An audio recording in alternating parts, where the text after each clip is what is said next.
Hi, magluluto ako ngayon ng lomi na alam kong swak sa budget natin, kaya simulan na natin. Una, maglalagay ako ng mantika dito. Kaya ako nasabi itong swak sa budget natin dahil wala akong ilalagay na kahit na karne or manok dito. Tanging gulay lang at chicken balls lang ang ilalagay ko dito. Kinisa ko na dito yung bawang, sibuyas at yung carrots agad-agad. At naglagay na rin ako ng 4 cups na water dyan. At syempre dadagdagan ko pa yan mamaya. At naglagay na rin ako dito ng 2 chicken cubes para mas malasa siya.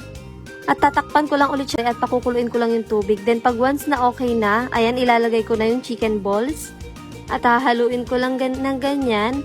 At titimplahan ko na rin siya dito. Maglalagay ako ng patis. Tansya-tansya na lang tayo ha. Tapos naglagay na rin ako ng paminta.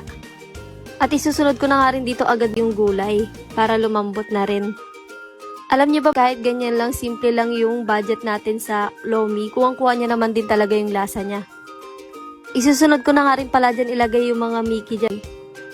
Then, hinalo-halo ko lang siya ng ganyan at lalagyan ko nga rin pala ito ng toyo para pampakulay. At syempre, pampadagdag din yan sa panlasa natin yan. At ito na nga, ilagay ko na itong cornstarch. Ayan, tinunaw ko muna bago ko siya ilagay dito. At tatakpan ko nga lang siya ulit dyan para lumabnaw na yung sabaw niya. Then, ilalagay ko na nga pala itong scrambled egg dito. Bali, 2 itlog pala yung nilagay ko dyan. At ayan, hinalo-halo ko lang yan. At tapos na. O, diba? Napaka-simple lang at napaka-budget meal pa. Thank you for watching!